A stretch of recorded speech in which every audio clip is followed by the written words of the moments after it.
Marcus Chen had always prided himself on being able to fix anything, but this situation was well beyond his usual expertise. The maintenance shaft he crawled into aboard the derelict mining station had somehow connected to something entirely different. Instead of grimy industrial corridors, he found himself in a passage that seemed carved from living crystal, suffused with a soft purple glow. "Well, this is new," he muttered, checking his suit's oxygen readings. Still good, but the environmental readings were going haywire. The air was breathable, but its composition was unlike anything he'd encountered before. The crystalline corridor opened into a vast chamber that defied human engineering. Curved walls flowed like liquid metal, embedded with pulsing veins of light that cast ever-changing patterns across the floor. This was definitely not part of the abandoned mining station he'd been exploring. A soft humming filled the air, not mechanical, but almost musical, as if the ship itself was singing. Marcus reached out to touch one of the walls, and the surface rippled beneath his fingers like water, though it remained solid. His engineer's mind raced with questions about the technology required to create such materials. His wonder was interrupted by voices approaching, melodic tones in an unknown language that made his universal translator crackle uselessly. Marcus ducked behind a curved partition, his heart pounding. Through a gap, he watched as three figures entered the chamber. They were humanoid but clearly alien, tall, graceful beings with iridescent skin that seemed to shimmer with internal light. Their movements were fluid, almost dance-like, and they wore what appeared to be living armor that shifted and moved with them. Most strikingly, they were all female, or at least appeared so by human standards. Unauthorized presence detected in Sector 7, one of them announced in accented English, making Marcus freeze. Life signs indicate human. Impossible, another replied, her voice carrying a musical quality that made Marcus's skin tingle. We're nowhere near human space. The nearest colony is light years away. Marcus weighed his options. He could try to sneak away and find his way back, but in this alien environment he had no idea how. Running would only make him look guilty. Taking a deep breath, he made a decision that would change his life forever. Hello, he said, stepping out with his hands raised. I can explain, sort of. The reaction was immediate. The aliens moved with impossible speed, surrounding him with weapons that hummed with energy. Their armor shifted, forming additional protective layers, and their eyes glowed with an inner light that ranged from gold to violet. I'm Marcus Chen, he continued, keeping his voice steady. Human engineer, and I think I took a wrong turn somewhere. The tallest of the three stepped forward, her armor rippling like quicksilver. I am Captain Lyra of the Celestial Lotus. You have entered a sovereign vessel of the Estrine Matriarchy without authorization. This is a serious offense. Would you believe me if I said it was an accident? Marcus asked, attempting a disarming smile. I was doing maintenance work on an old mining station, crawled through a shaft, and somehow ended up here. I'm as confused as you are.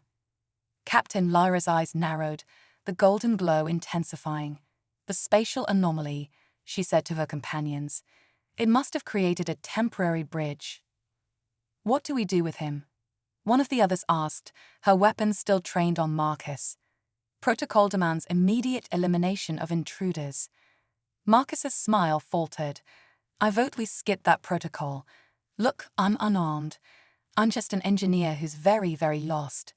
Maybe we can work something out. Lyra studied him for a long moment, her expression unreadable. Finally, she spoke. Take him to containment. I want to know exactly how a human managed to bypass our security systems, intentionally or not. As they led him away, Marcus couldn't help but notice the amazing technology surrounding him. Despite his predicament, the engineer in him was fascinated. The ship seemed to be alive in some way, responding to its crew's presence, adapting and shifting to their needs. Just so you know, he called out to Lyra, your ship is incredible. The reactive architecture, the living metal, I've never seen anything like it. Whoever designed your engineering systems is a genius. Lyra paused mid-step, turning to face him. You understand our ship's systems? Not entirely, Marcus admitted, but I recognize revolutionary engineering when I see it. The way your walls can maintain structural integrity while remaining fluid, the quantum-level responses to crew interaction, it's beautiful. Something flickered in Lyra's eyes. Interest, perhaps. You are either very knowledgeable or very good at pretending to be, she said. We shall see which it is. As they let him deeper into the ship, Marcus realized he might have found a way to stay alive. If he could prove his worth as an engineer, maybe they'd see him as more than just an intruder. It wasn't much of a plan, but it was better than immediate elimination. Little did he know, his accidental arrival would set in motion events that would change both human and Austrian society forever. The celestial lotus held secrets that neither species was prepared to face alone, and Marcus Chen's wrong turn would prove to be anything but accidental. The containment cell they placed Marcus in defied everything he knew about prison design. Instead of bars or force fields, he was surrounded by what appeared to be living crystal that pulsed with a gentle, bioluminescent glow. The cell didn't just contain him, it observed him, adapting its environment to maintain what it presumably determined to be optimal conditions for human life. At least my jail cell is smarter than my apartment, he muttered, watching patterns of light dance across the walls in response to his voice. The door, or what passed for one, rippled open, and Captain Lyra entered, accompanied by two others. One was clearly a scientist, judging by her more elaborate markings and the floating array of holographic displays that surrounded her. The other moved with the practiced grace of a warrior, her living armor more pronounced and aggressive in its patterns. I am Chief Researcher Venner, the scientist announced, her voice carrying that same musical quality all Austrians seem to possess. You claim to understand our engineering. Prove it. Marcus straightened up. This was his chance. Your entire ship appears to be built around a quantum organic matrix. The walls aren't just walls, they're more like a living nervous system. The way they respond to crew presence suggests some form of quantum entanglement between the ship's systems and its authorized personnel. Venner's eyes widened slightly, the holographic displays around her shifting rapidly. Continue. The real genius is how you've managed to maintain quantum coherence at this scale. On Earth, we can barely maintain quantum states for microseconds, but you've somehow created a stable, ship-wide quantum network that's also biological in nature. Marcus gestured to the walls. It's like you've grown a synthetic organism and taught it to be a spaceship. The warrior stepped forward, her armor bristling. He knows too much. This confirms he is a spy. Or, Marcus countered, I'm just really good at my job. Look, humanity would kill for technology like this, but we're nowhere near achieving it. We're still arguing about whether quantum computing is even practical. This, he waved at their surroundings, this is way beyond us. Lyra raised a hand, silencing further discussion. You understand our technology, yet claim your people cannot replicate it. Why should we believe you? Because if we could build ships like this, we would. Instead, we're still welding metal plates together and praying our reactors don't fail. Marcus smiled wryly. Trust me, human ships are a lot uglier than this. Show him, Lyra commanded suddenly. Venner hesitated. Captain, the protocols. Show him the damage in Sector 12. Let us see if his understanding extends beyond theory. The cell wall shifted, becoming transparent, revealing a corridor beyond where several Austrian engineers worked around what appeared to be a damaged section of the ship. The living metal, though, was discolored, its natural flow disrupted by what looked like crystalline growths. Quantum cascade failure, Marcus said immediately, leaning closer. The biological matrix is trying to reject something. Wait, are those crystal formations growing? Venner's displays flashed with increased intensity.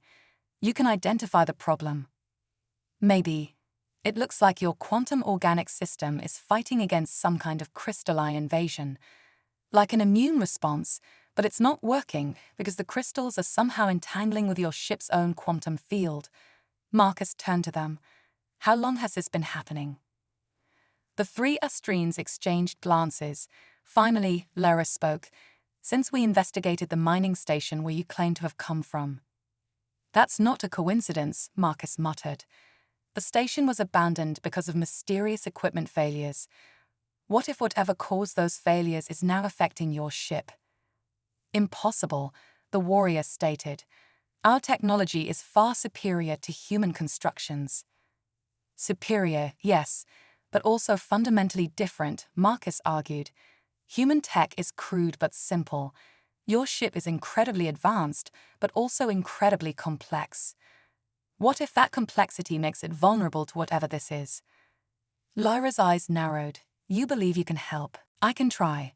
But I'll need access to your engineering systems, and probably a crash course in how they work.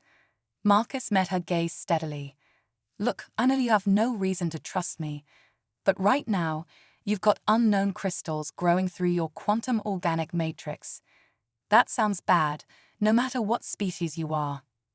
The captain was silent for a long moment, her golden eyes studying him intently. Finally, she turned to Venner. Begin his instruction.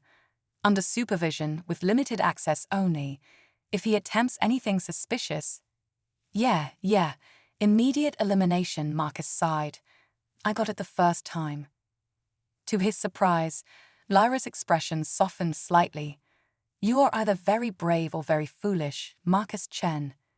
I get that a lot, he replied with a grin. Usually both.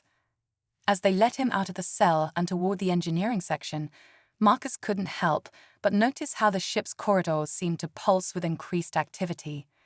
The quantum organic matrix was clearly stressed, fighting against the crystalline invasion. They were running out of time. What none of them realized yet was that the crystals were more than just a technical problem. They were about to uncover something that would challenge both human and Astrine understanding of the universe itself. And Marcus Chen, the engineer who took a wrong turn, was somehow right where he needed to be. The real question was, would they figure it out before the celestial lotus was consumed from within? And more importantly, would the Astrines accept help from a human before it was too late? The engineering bay of the celestial lotus was unlike anything Marcus had ever seen. Holographic displays floated in three-dimensional space, showing real-time quantum fluctuations throughout the ship's living systems. Astrine engineers moved through the space with practiced grace, their movements synchronized with the ship's rhythms. These crystals, Marcus said, studying a magnified view of the infection, they're not just growing, they're evolving. Venner nodded, her array of displays shifting to show different angles. The rate of expansion has increased by 47% in the last cycle. Our attempts to contain it have been unsuccessful. Marcus watched as another crystal formation emerged, spreading through the quantum organic matrix like frost across a window. But this was no simple crystal growth. Each formation seemed to carry complex information patterns within its structure. Can you show me the original scans from the mining station? He asked.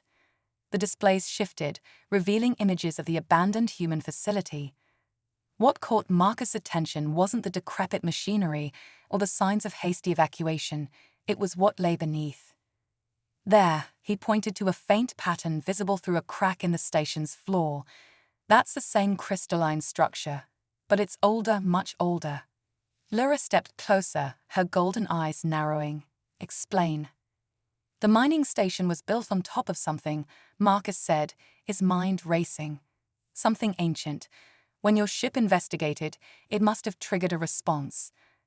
But while human technology was too primitive to be affected, your quantum systems provided the perfect environment for these crystals to reproduce. Impossible, the warrior, whose name Marcus had learned was Kara, cut in. No primitive human facility could harbor a threat to Astrine technology. That's exactly my point, Marcus argued. The station itself wasn't the threat. It was just built in the wrong place. These crystals, they're not attacking your ship, they're trying to communicate with it. The engineering bay fell silent. Even the ship's ever-present hum seemed to quiet. Communicate. Venner's voice held a mix of skepticism and fascination. Marcus gestured to the holographic displays. Look at the pattern of growth. It's not random. These formations are creating complex quantum structures that mirror your ship's own systems. They're adapting, learning, trying to establish some kind of connection. To what purpose? Lyra asked. Before Marcus could answer, alarms began blaring throughout the ship. The holographic displays flashed with urgent warnings as new crystal formations began appearing at an accelerated rate. It's spreading faster now, Kara announced, her armor shifting into a more defensive configuration. Marcus studied the data streaming across the displays, his mind working furiously. The crystals are using your ship's own quantum network to propagate. The more we try to fight them, the more they learn about your systems. Then we shut down the quantum matrix, Kara suggested. That would kill the ship, Venner protested. The celestial lotus cannot function without its neural network. Wait, Marcus held up a hand, an idea forming. What if we're thinking about this all wrong? Instead of fighting the crystals, what if we try to understand what they want? Lyra turned to him sharply. You suggest we allow an unknown entity to interface with our systems. I suggest we stop treating this like an invasion and start treating it like first contact. Marcus moved to one of the control interfaces. These crystals are ancient, maybe part of some long-dormant alien technology. They're not trying to destroy your ship, they're trying to wake up. The captain was silent for a long moment, her golden eyes studying the spreading crystal patterns. Finally, she spoke. What do you propose? We modify your quantum protocols to establish a controlled connection. Create a safe space where the crystals can interface with your systems without compromising ship integrity. Marcus looked at Venner. Is that possible? The chief researcher's displays whirled with calculations. Theoretically, but one mistake could give them complete access to our systems. Then we don't make mistakes, Marcus said simply. Look, I know I'm just a human who took a wrong turn, but right now, that might be our advantage. I understand enough about your technology to help, but I think differently than you do. Sometimes an outside perspective is exactly what you need. Lyra studied him for a moment longer, then nodded. Proceed, but at the first sign of danger, we terminate the connection and you along with it. Always with the death threats, Marcus muttered, but he was already working with Venner to modify the quantum protocols. Let's see what these crystals have to say. As they worked, the crystal formations seemed to respond, their growth patterns becoming more organized, more purposeful. The ship's quantum field hummed with increasing energy as they prepared to make contact with something that had waited millennia to be discovered. What they were about to learn would change everything, not just for the celestial lotus, but for both human and Austrian civilization. The crystals held secrets about the nature of space, time, and consciousness itself. And somehow, it had taken a human's accidental presence aboard an Austrian ship to bridge the gap between the present and an ancient past that had been waiting to be rediscovered. The only question was, were they ready for what they were about to unleash? The quantum interface chamber pulsed with an otherworldly light as Marcus and Venner made final adjustments to their makeshift communication system. The crystalline growths had responded to their efforts, forming intricate patterns that mirrored the ship's neural pathways. Ready? Marcus asked, his hands hovering over the control interface. Venner's displays flickered with last-minute calculations. The quantum buffer is stable, if anything goes wrong. Yeah. Immediate termination, Marcus finished. Let's hope it doesn't come to that. As they initiated the connection, the chamber filled with cascading waves of light. The crystals began to glow with an inner radiance, their structures resonating with the ship's quantum field. Then suddenly, everything changed. The holographic displays exploded with information, not in any language Marcus recognized, but in pure mathematical concepts and quantum states. It was like trying to read a book written in pure energy. This is impossible, Venner whispered, her iridescent skin glowing brighter in response to the data surge. These patterns, they're older than our civilization. Before Marcus could respond, a new presence made itself known. Not through words or images, but through direct quantum entanglement. The crystals weren't just communicating, they were sharing memories. Visions flooded Marcus's mind. Vast cities made of living crystal, ships that sailed through quantum space like fish through water, a civilization that had mastered the art of encoding consciousness into crystalline matrices.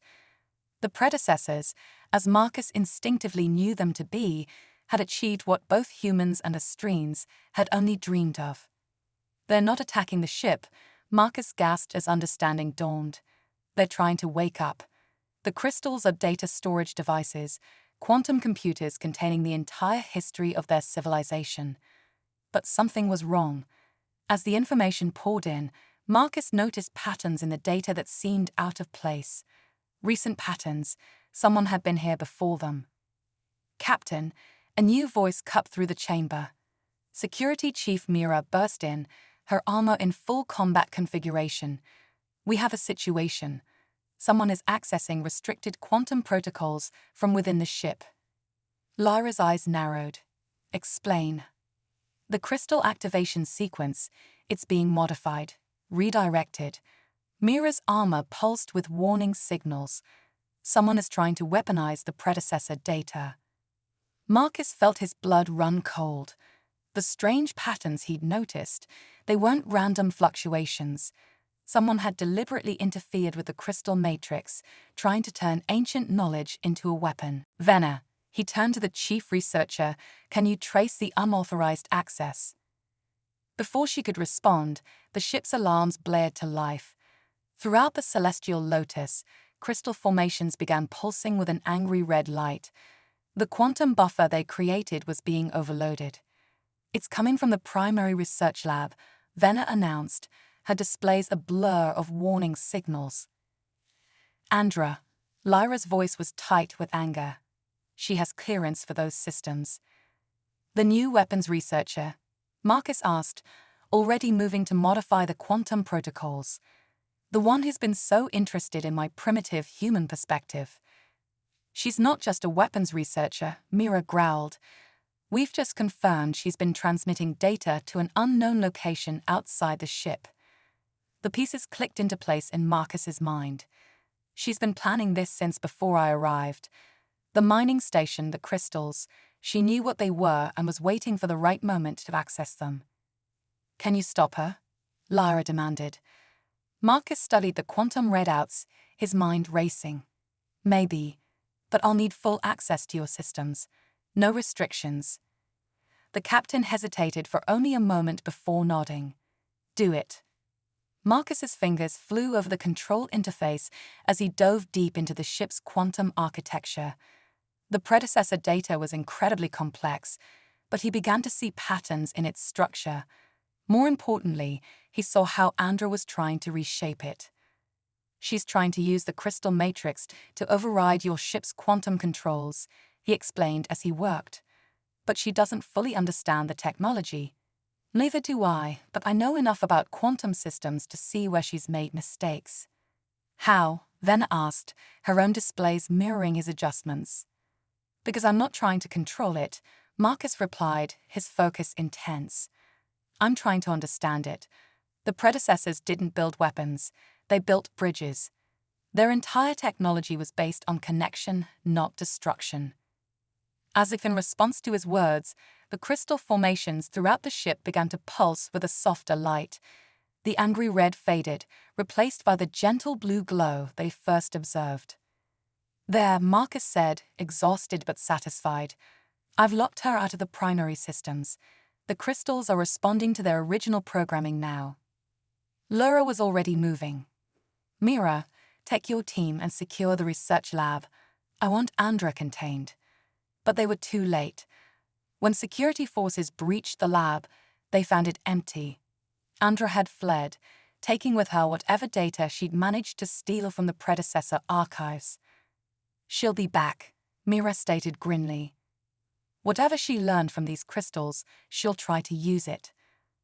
Marcus nodded, still studying the quantum readouts. But she doesn't have the full picture. The predecessor's technology requires understanding, not just knowledge. You can't weaponize it without destroying what makes it special. Lyra turned to him, her golden eyes intense. You saved my ship today, Marcus Chen. Perhaps we were too quick to judge human perspective as primitive. Don't worry, Marcus grinned tiredly. We're still pretty primitive. We just occasionally stumble onto good ideas. But as the crisis subsided, a new reality settled over the celestial lotus. They had touched something ancient and powerful, something that could either unite their civilizations or tear them apart. And somewhere out there, Andra was planning her next move. The real question was, what would she do with the fragments of predecessor knowledge she'd stolen? And more importantly, how would humans and Astrians work together to stop her? The celestial lotus hummed with nervous energy as the crew prepared for the inevitable. After Andra's betrayal and escape, everyone knew it was only a matter of time before she returned, and not alone. Marcus stood in the ship's quantum core chamber, surrounded by holographic displays showing the modified crystal matrix. In the days since the crisis, he'd worked closely with Venner to better understand the predecessor technology. What they discovered was both fascinating and terrifying.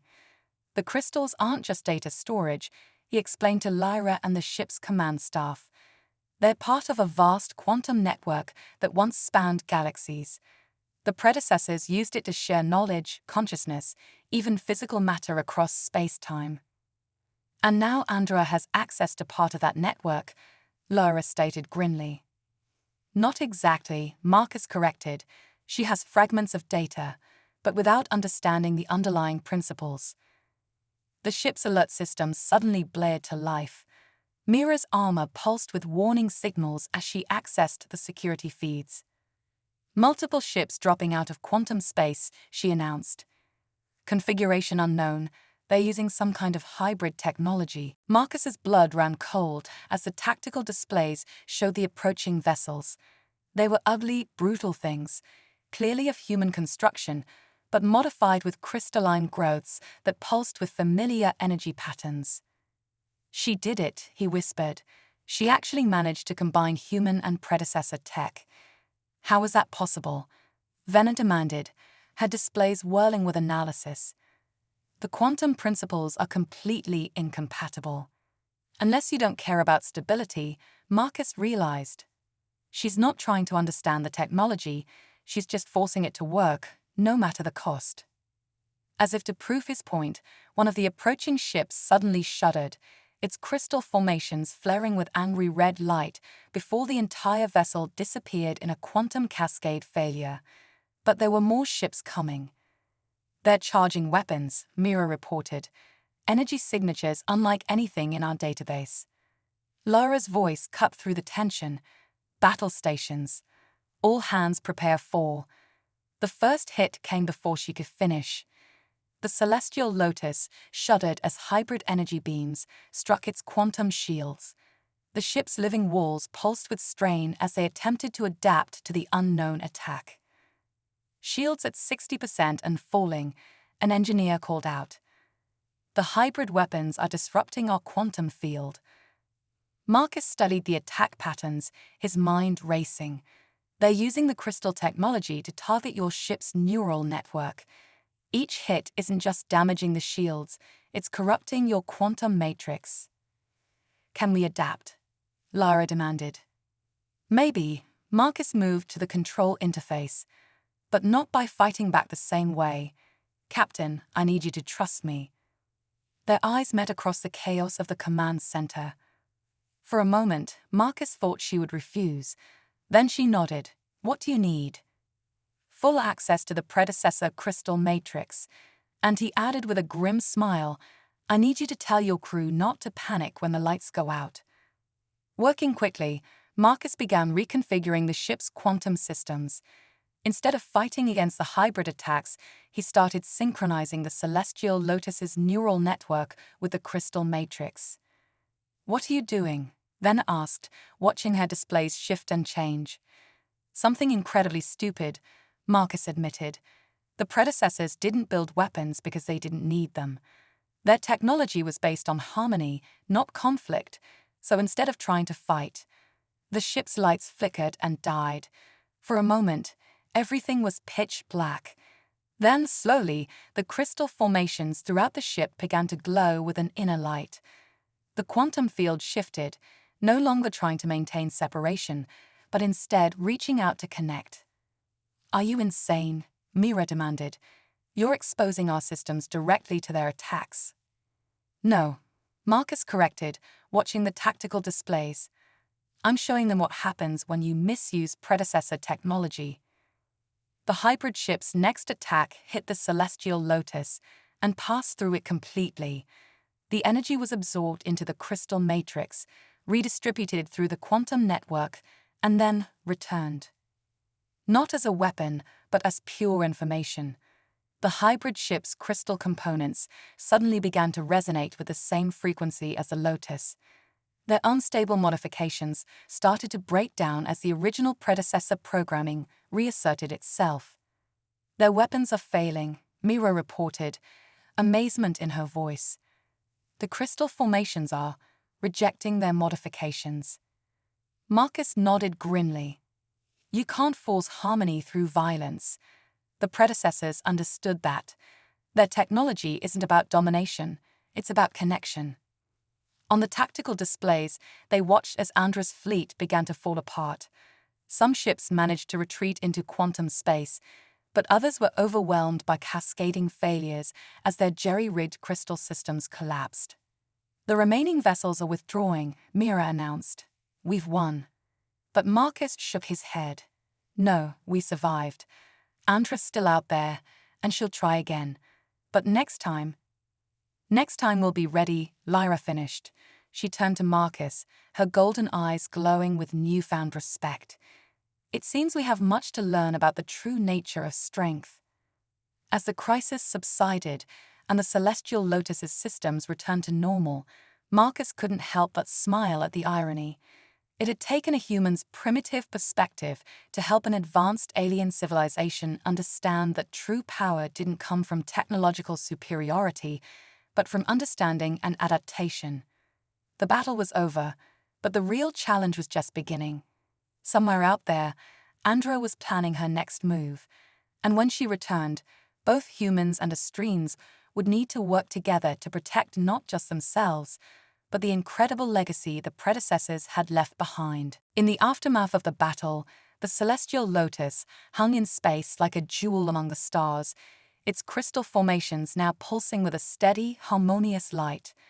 The ship's quantum matrix had been forever changed by the integration of predecessor technology, becoming something neither purely Astrine nor ancient, but wonderfully new. Marcus stood before the gathered Astrine High Council, their holographic forms projected into the ship's ceremonial chamber.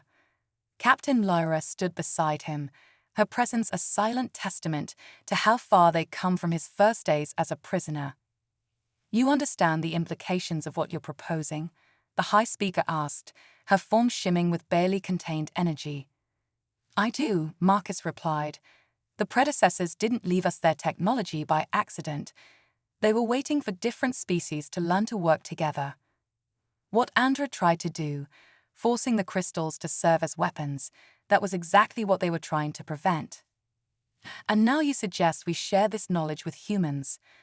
Another council member's tone held clear skepticism. "Your species is known for its aggressive tendencies." "We are," Marcus acknowledged. "But we're also known for our ability to learn and adapt. What happened here, on the celestial lotus, it proves that humans and Astrines can work together. More than that, it proves we need to." Venna stepped forward, her displays showing the complex data they'd gathered. The predecessor network spans galaxies. Their quantum pathways could revolutionize travel, communication, even our understanding of consciousness itself. But the technology requires cooperation. It cannot be controlled, only understood. "And you believe humans are ready for such understanding?" the High Speaker pressed. "No," Marcus smiled. "But neither are the Astrines. That's the point. The predecessors didn't want to find civilizations that were ready. They wanted to find civilizations willing to learn together. The council chamber fell silent as the implications sank in. Finally, Lyra spoke. What happened here was not chance. A human engineer taking a wrong turn, finding himself aboard an Astrine vessel at exactly the moment we discovered the crystal technology. The predecessor's quantum network might have been guiding us toward this moment for centuries. Their entire civilization was built on the principle of connection, Marcus added.